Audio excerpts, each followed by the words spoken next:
주님 전을 찾은 여러분과 이 시간을 성별하여 예배를 드리고 있는 모든 교우님들에게 주 예수 그리스도의 평화와 사랑이 충만하시기를 바라겠습니다. 요즘 텔레비전을 보면 매일 폭로와 비난이 이어지고 있습니다. 어차피 민주주의를 하자고 했으니까 이렇게 되는 것은 당연지사일 겁니다. 이렇게 비난과 비난을 서로 하고 있는 것이 결국 나를 뽑아달라는 거죠. 비난과 비판은 대개 자질과 전력에 대한 말인데요. 사실 사람들이 정치인을 뽑을 때 기준을 보면 이런 비난과 비판의 능력보다도 누가 정확하게 미래를 제시하고 그 미래에 합당한 준비가 되어 있는가, 아마 이 점을 기준으로 뽑을 겁니다. 우리가 바라는 것은 좀 조용하게 남 비난하지 말고 제대로 된 사람이 리더가 되어서 모든 사람들이 박수 쳐서 대통령이 되면 좋겠는데 현실이 그렇지 않습니다. 대통령이 임명할 수 있는 일자리만 그들이 직접 임명할 수 있는 자리가 2만 개가 된다고 하고, 그의 생각과 비전에 따라 나라의 방향이 결정이 되니까 이로 인해 어떤 사람은 부자가 될 수도 있고 어떤 사람은 가난해질 수도 있게 되어 있습니다. 그러니까 선거 때마다 이렇게 치열해지는 거죠. 제가 영국에 있을 때 미국 대통령을 The most powerful man in the world, 세상에서 가장 큰 권력을 가지고 있는 사람, 이렇게 표현하는 것을 들었습니다. 저는 86학번인데요. 제가 학교 다닐 때 전 세계에서 가장 힘이 센 미국의 대통령은 로널드 레이건이었습니다. 기억하시죠? 나이가 들어서 대통령이 됐지만 젊은 시절 영화 배우여서 쇼맨십도 굉장히 많고 얼굴도 잘생기고 인기가 아주 많은 대통령이었습니다. 그리고 강력한 통치로 인해서 레이건 독트린이라는 용어도 만들어졌죠. 그런데 제가 여러분들께 한번 여쭤보겠습니다. 이 레이건이 지금 살아있는지 죽어있는지 아십니까? 나이가 많이 들었으니까 이 세상 사람이 아니죠. 아마 아닐 겁니다. 그런데 그가 언제 세상을 떠났는지 아십니까? 레이건의 부인인 낸시도 역시 영화배우였습니다. 그 역시 죽었는지 살았는지 알고 계십니까? 제가 이렇게 질문하면 여러분들의 가슴 속에는 아마 이렇게 대답하시고 싶으신 분들이 계실 겁니다. 영어로는 who care? 요즘 젊은이들 말로는 안궁입니다. 안 궁금해, 별 관심 없어. 사람들에게 관심 받고 싶어서 권력을 얻고 싶은데 시간이 좀 지나면 모든 사람은 그에 대해서 별 관심이 없습니다. 대통령이라는 자리에 있는 사람에게 관심을 갖는 이유는 아마도 나나 주변의 이권 때문일 것이고, 그가 그 자리에서 물러나면 이제 그에게 별 관심을 갖지 않습니다. 다른 사람이 대통령이 됐기 때문이기도 하죠. 이소부화에서 당나귀가 제우스 신상을 태우고 가니까 사람들이 그 신상 앞에 엎드려 절하는 모습을 보고 그 당나귀는 마치 자기에게 절하는 줄 착각해서 우쭐했다는 이야기가 있습니다. 대통령의 자리가 제우스 신상이라면 대통령이라는 그 사람은 아마 당나귀일 겁니다. 대통령이라는 권력에 관심을 갖는 것이지 그 사람 자체에는 별 관심이 없다는 것 아니겠습니까? 그런데 우리는 내 직업이나 내가 소유한 권력이 아니라 사실은 나 자신이 소중한 사람이 되고 싶어 하는 것 아닙니까? 내가 소유한 돈과 권력이 아니라 나 자신, 곧 내 존재가 소중한 사람이 되고 싶어 하는 겁니다. 그런데 세상은 그렇게 평가하지 않습니다. 세상은 내 소유를 보고 내 존재를 평가합니다. 그런데 문제는 내가 영원히 나의 것을 소유할 수 없다는 데 있습니다. 세상을 떠날 때 나는 단 1원도 가지고 갈 수 없습니다. 오직 내 영혼만이 하나님 앞에 서는 것 아니겠습니까? 하나님 앞에 섰을 때 하나님께서 내 소유로 나를 평가하겠습니까? 내 부동산과 내 재산으로 하나님께서 나를 평가하시겠습니까? 내가 얼마만한 돈을 벌었느냐로 나를 평가하시겠습니까? 아니면 어떤 인생을 살았느냐, 어떤 존재로 살았느냐, 이걸로 평가하시겠습니까? 미국의 심리학자 에브라함 메슬로는 존재의 심리학이라는 책에서 인간의 욕구를 5단계로 나눴는데요. 제1단계는 생리적 욕구의 단계이고, 제2단계는 안전에 대한 욕구의 단계이고, 제3단계는 애정에 대한 욕구의 단계이고, 제4단계는 자존감에 대한 욕구의 단계이고, 제5단계는 자아실현의 욕구의 단계라고 했습니다. 이걸 쉽게 설명해 드리기 위해서 제가 도표를 가지고 왔는데요. 한번 보도록 하겠습니다. 여러분들 보시죠. 제일 밑에 생리적 욕구가 있고, 그 위에 안전의 욕구가 있고, 그 위에 애정과 소속의 욕구가 있고, 그 위에 존경의 욕구가 있고, 마지막으로 자아실현의 욕구가 있습니다. 이게 어려운 것이 아니라 여러분들 자신을 한번 살펴보면 알 수 있는데요. 아기였을 때 여러분들의 제일 꼭대기에 있는 자아실현이나 존경의 욕구가 아기들한테 있겠습니까? 없죠. 어머니의 품에 안기는 어릴 때는 잘 먹고 내 배설물을 잘 치워주면 아기들은 다 행복해하죠. 생리적 욕구가 지배하는 시기가 바로 아기의 시기이고 가장 밑에 단계라는 겁니다. 생리적 욕구를 충족하면 이제 어느 정도 안전한 곳에 있으려고 합니다. 어릴 적 세상이 위험하다는 것을 알게 되면서 가장 안전한 곳에 있고 싶어 하는데, 아기들은 엄마 품이 가장 안전하다고 생각해서 엄마가 떨어지면 금방 울죠. 생리적 욕구와 안전의 욕구가 어느 정도 충족되면 동료나 친구에게 소속되고 싶은 그런 욕구가 생깁니다. 어느 학교를 가기를 원하고, 어떤 반이 되기를 원하고, 또한 그곳에서 누구와 친해지기를 원하고, 또한 어느 교회에 다니기를 원합니다. 이 세 가지 욕구가 충족되면 그 소속된 곳에서 남들이 나를 좀 존중해 줬으면 하는 욕구가 생깁니다. 지금 서로 대통령이 되고 싶어 하는데요, 이 역시도 이 소속된 대한민국이라는 곳에서 존경의 욕구가, 쉽게 얘기해서 자존감의 욕구가 그들 가운데 있는 겁니다. 그래서 내가 상대를 이기고 내가 존경받는 사람이 되기를 원하는 거죠. 그래서 그러는 겁니다. 그런데 가장 상위에 있는 것이 자아실현의 욕구라고 그랬는데요, 이건 여태까지 네 가지 단계의 욕구하고는 좀 다른 욕구입니다. 자, 다음 그림 한번 보겠습니다. 저기도 똑같이 이렇게 해놨습니다. 제1단계 생리적 욕구, 제2단계 안전의 욕구, 3단계 애정과 소속의 욕구, 4단계 존경의 욕구.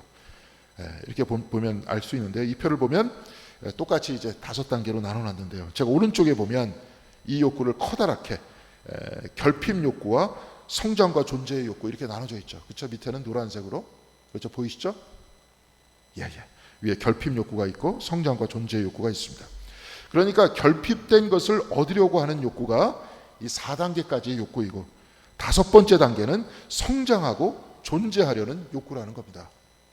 메슬로는 나중에 이 5번째 단계를 더 세분화해서 제일 끝에 자기 초월의 욕구가 있다고 했는데요, 이게 여러분들한테 지금 설명드리기가 좀 복잡하니까 저는 저 표에다가 자아실현의 욕구랑 곧 자기 초월의 욕구라고 했습니다. 나중에 기회가 되면 좀 더 자세히 설명해 드리겠습니다. 여하튼 저 도표를 보면 4단계까지는 남에게 해달라는 욕구입니다. 그런데 5단계는 자기를 실현하고 자기를 넘어서려는 욕구입니다. 우리가 기독교적으로 말하자면 1단계에서 4단계까지는 육적인 욕구의 단계이고, 5번째 단계는 영적인 욕구의 단계라는 겁니다. 저렇게 단계를 말하는 이유는 성장한다는 겁니다. 사람이 성장해서 5단계까지 가는데 이 5단계의 욕구가 충족되지 않으면 삶의 별 의미를 얻지 못한다는 겁니다. 사람은 결국 자아실현의 욕구가 충족되어야 진정으로 행복하다는 것이죠. 그래서 자아실현을 원하는 사람은 자기를 넘어서 이웃을 돕거나 자기를 넘어서 하나님과 동행하기를 원합니다. 봉사하고 사랑하기를 원합니다.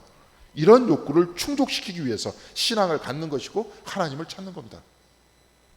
미국에서 호스피스에 일생을 바친 퀴블러 로스라는 사람은 말기암 환자나 시한부 인생을 갖는 사람이 자기 스승이라고 그렇게 말했는데요. 왜냐하면 이들은 삶에서 가장 필요한 것이 무엇인지 알고 있기 때문이라고 했습니다. 그런 인생 수업이라는 책에서 이렇게 말했습니다. 수없이 많은 임종의 자리에서 수없이 많은 사람들이 뉘우칩니다. 난 한 번도 내 꿈을 추구해 본 일이 없어. 난 내가 하고 싶은 것을 해본 적이 없어. 난 돈의 노예 없어. 이렇게 하고 말입니다. 그런데 이 사람 중에는 사무실에 좀 더 늦게까지 남아서 일할 것 그랬어. 돈이 조금만 더 있으면 훨씬 행복해졌을 거야. 이렇게 말하는 사람은 없습니다. 이렇게 얘기하고 있습니다. 말기암에 걸리지 않아도 우리는 이미 다 알고 있습니다. 내 삶이 얼마 남지 않았는데 내가 그때 아파트 청약을 넣을 걸 그랬어. 내가 그 빌딩을 못 산 것이 후회돼. 이렇게 여러분들은 후회하실 것 같습니까? 오히려 저 사람에게 내가 상처 주는 말을 했는데 미안하다는 말을 못해서 정말 안타까워. 정말 저 사람에게 크게 은혜를 입었는데 감사하다는 말을 하지 못했네. 이럴 것 같지 않습니까? 그때 그 사람 내게 도움이 필요했는데 내가 도와주지 못해서 가슴이 아파. 이렇게 후회할 것 같지 않습니까? 얼마 전 하나님의 품으로 돌아가신 김필선 장로님, 떠나가시기 전에 장로님들과 교우들 부르셔서 화해하고 돌아가신 그 모습을 보고 전 많은 감동을 받았습니다. 자아실현의 욕구, 나아가서 자기 초월의 욕구가 진정으로 성숙한 인간이 가지는 욕구라는 겁니다. 지금 우리가 살고 있는 이 세상은 결핍된 것을 소유하는 것을 찾아서 경쟁하고 다툽니다. 그리고 이것이 인생의 전부라고 말합니다. 오늘도 내일도 경제인은 경제인대로, 노동자는 노동자대로, 정치인들은 정치인대로 세상은 이 결핍된 욕구를 채우기 위해서, 육의 욕구를 채우기 위해서 싸움과 싸움을 거듭하고 있습니다. 그런데 우리는 육을 넘어서 영적인 삶을 살기 위해서 신앙생활하는 것 아닙니까? 오늘 우리가 읽었던 구약 성경의 본문 이사야서 50장 4절에는 이렇게 나와 있습니다. 주 여호와께서 학자들의 혀를 내게 주사 나로 공고한 자를 말로 어떻게 도와줄 줄을 알게 하시고 아침마다 깨우치시되 나의 귀를 깨우치사 학자들같이 알아듣게 하시는도다. 학자들의 혀를 통해서 곤고한 자, 곧 고달프고 힘든 사람을 어떻게 도와줄 줄을 알게 하신다고 했고, 또 아침마다 깨우치시되 귀를 깨우치사 학자들같이 알아듣게 하시는도다라고 했습니다. 학자라고 했는데요, 주석서에서는 teacher and student, 선생과 학생이라고 했습니다. 선생이 따로 있고 학생이 따로 있는 게 아닙니다. 선생이라고 해서 끊임없이 배우지 않으면 더 알 수 없게 되어 있습니다. 끊임없이 듣고 읽고 경험하고 깨우쳐야 말할 수 있는 겁니다. 그런데 이렇게 듣고 배우는 이유는 내 결핍된 육체의 욕망을 채우기 위해서 그런 것이 아니라 곤고한 자, 곧 불쌍하고 힘이 든 자를 위로하기 위해서 배운다고 했습니다. 이사야서는 공고한 자를 도와줄 줄 아는 바로 그 사람이 학자라고 했습니다. 그렇다면 이 학자는 아마도 신앙인이라고 말하는 것이 좋을 겁니다. 그런데 왜 학자라고 했을까요? 좀 전에 말씀드린 퀴블러로스는 그의 책을 라이프 레슨, 인생 수업이라고 했습니다. 그리고 이 책의 부제는 가슴 뛰는 삶을 살기 위하여입니다. 인생은 우리가 가슴 뛰는 삶을 살기 위해서 배우고 체험하는 수업의 장이라는 겁니다. 그렇다면 성경 공부 역시 인생 수업이고 신앙생활 역시 인생 수업일 것입니다. 예배에 참여하는 것도 인생 수업이고 아침 저녁 말씀을 묵상하는 것도 인생 수업입니다. 그래서 이사야서의 학자란 사는 내내 인생 수업을 받고 이 배움과 깨우침을 통해서 말하면서 사람들을 도와주는 사람, 바로 그 사람이 학자라는 겁니다. 그렇다면 저와 여러분 모두 오늘 이사야서에서 말씀하는 학자이고 학자가 되기 원하는 사람입니다. 성경은 결핍된 것을 채우는 소유에 대해서 가르치지 않습니다. 성경은 인생 역전을 가르치지 않습니다. 부자가 되고 성공하는 것을 가르치지 않습니다. 한국 교회가 비난을 받는 것은 교회가 세상과 똑같이 육체의 소유에 대해서 가르치고 있기 때문에 그렇습니다. 우리는 사랑했을 때 가슴이 뜁니다. 또한 사랑을 받을 때 가슴이 뜁니다. 내 말과 내 삶을 통해 상대방을 위로했을 때 가슴이 뜁니다. 또한 남의 말에 위로를 받고 용기를 얻을 때 가슴이 뜁니다. 바로 이것이 나를 초월하는 것이고 이로써 자아가 실현되는 겁니다. 그러니까 가슴 뛰는 삶이란 곧 영혼의 삶인 겁니다. 저와 여러분은 영혼을 가진 사람이기 때문에 이것 없으면 삶의 의미를 찾을 수 없습니다. 이사야서 50장 5절에 하나님께서 바로 이 학자의 영을 주셨으니 내가 불쌍한 사람을 위로하기 위해 거역하지도 않고 뒤로 물러서지도 않겠다고 했습니다. 그리고 6절에 나를 때리는 자들에게 내 등을 맡기고 나의 수염을 뽑는 자들에게 나의 뺨을 맡기고 모욕과 침뱉음을 당하여도 내 얼굴을 가리지 않고 여기에 굴복하지 않고 성경과 말씀에서 배우고 들은 대로 이웃을 위로하고 살겠다고 말하고 있습니다. 정말로 놀라운 말씀입니다. 소유하는 삶을 사는 사람들은 이런 수모를 당하면서 결코 내 재산과 명예를 포기하지 않겠다, 이렇게 하는 것이 세상 사람들인데, 하나님의 영을 받은 학자는 그 어떤 수모를 받아도 하나님과 동행하며 이웃을 위로하고 돕는데 한 발자국도 물러나지 않겠다, 이렇게 말하고 있지 않습니까? 소유를 향한 육체의 삶이 아니라 영혼을 위한 존재의 삶을 살겠다는 것입니다. 이 모습을 가장 명확하게 보여주신 분이 바로 예수님이시죠. 그리고 우리는 이렇게 사신 예수를 따라 살기 위해서 오늘 교회에 모인 것 아닙니까? 오늘 우리가 읽은 복음서의 말씀 마가복음 8장 27절에 예수와 제자들이 빌립보 가이사랴 여러 마을로 나가실세라고 되어 있습니다.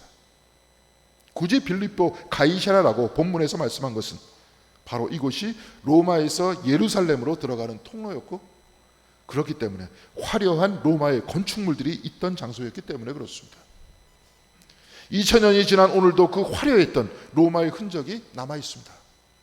주님께서는 바로 그곳에서 제자들에게 물으십니다. 사람들이 나를 누구라고 하느냐? 이에 제자들은 더러는 엘리야, 더러는 선지자들의 하나라고 했습니다. 그런데 이 말씀을 들은 예수께서는 오늘 본문 제29절에 이렇게 물으십니다. 너희는 나를 누구라고 하느냐? 사람들이 묻는 것은 사람들이 묻는 것이고, 이에 제자들을 향해서, 어쩌면 우리 자신을 향해서 너희는 나를 누구냐, 누구라고 하느냐, 이렇게 묻고 계신 겁니다. 고대 로마의 가이사랴 빌립보라는 화려한 곳에서 주님은 제자들에게 물으십니다.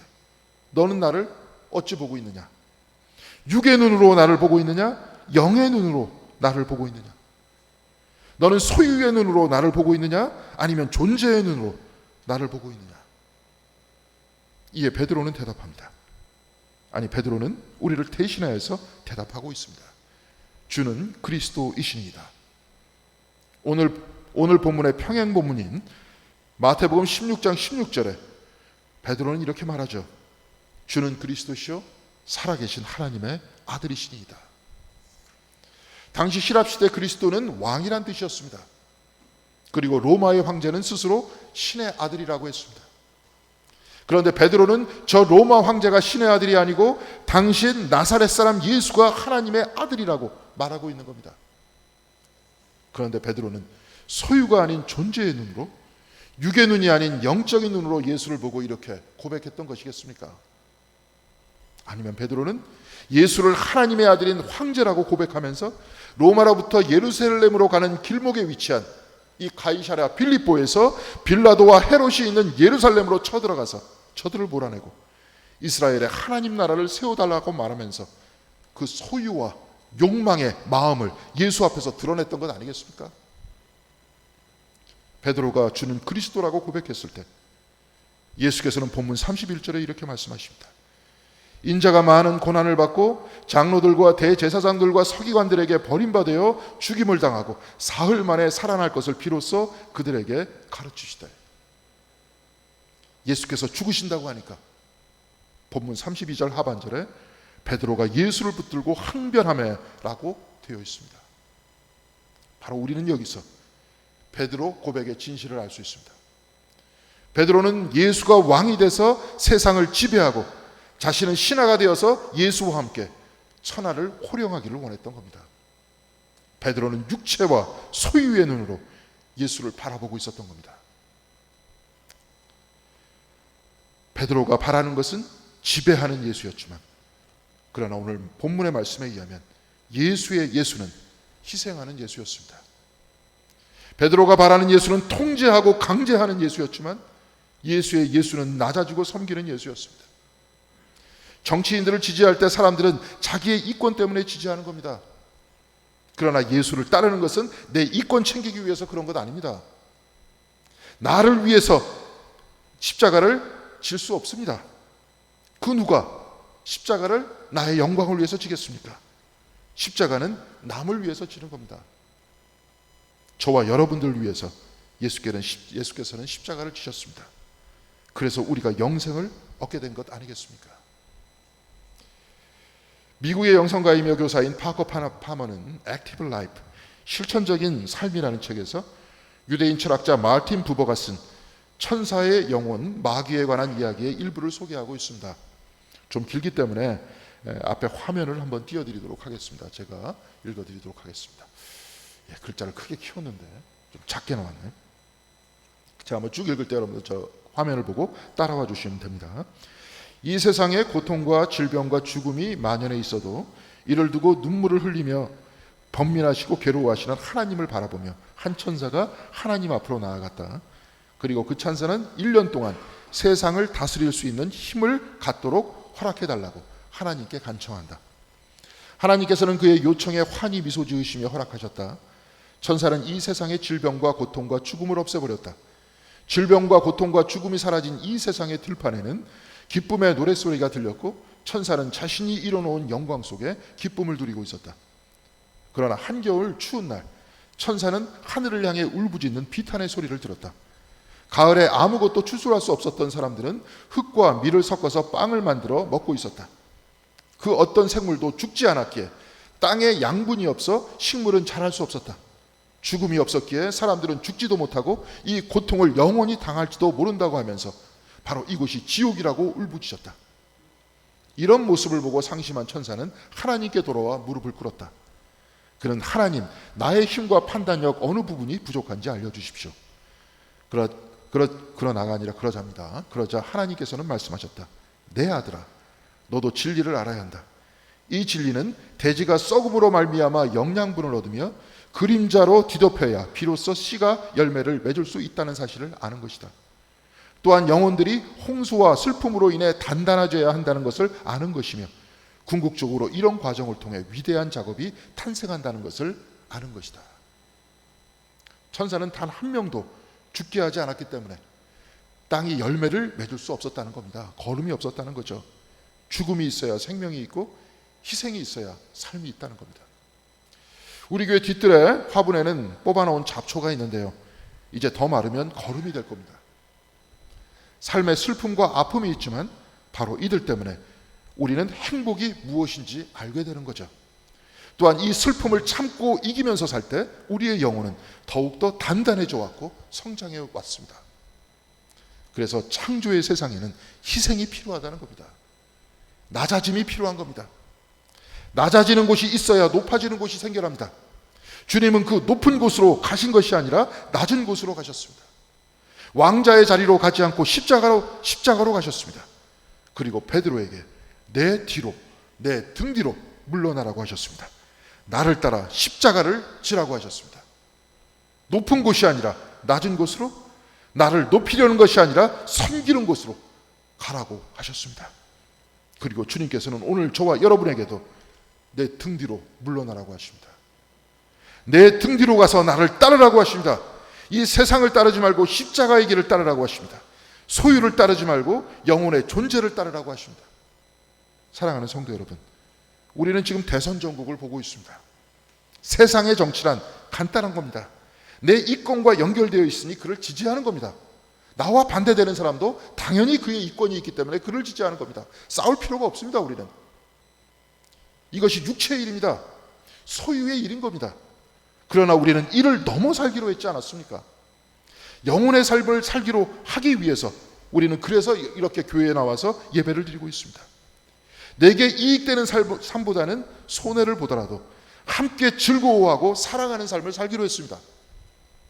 우리는 나를 낮추고 남을 높이는 삶을 살기로 했습니다. 성경이 그렇게 가르치고 있습니다. 바로 그곳이 주님의 등 뒤이고 바로 그 길이 십자가의 길이며 부활의 길이고 구원의 길이기 때문에 그렇습니다. 사랑하는 성도 여러분, 우리는 일평생 배우는 신앙의 학자들입니다. 이 인생의 공부인 신앙생활을 죽기 전까지 해나가기로 그렇게 결단하고 여기 나왔습니다. 우리 이 공덕교회가 이 인생의 공부를 배우고 말하는 학자의 영을 가지신 분들로 가득하는 놀라운 역사가 일어나기를 바랍니다. 예수 그리스도의 등 뒤로 물러나 그의 길을 따라 걷는 제자들이 모인 곳이 바로 이 공덕교회가 되기를 바랍니다.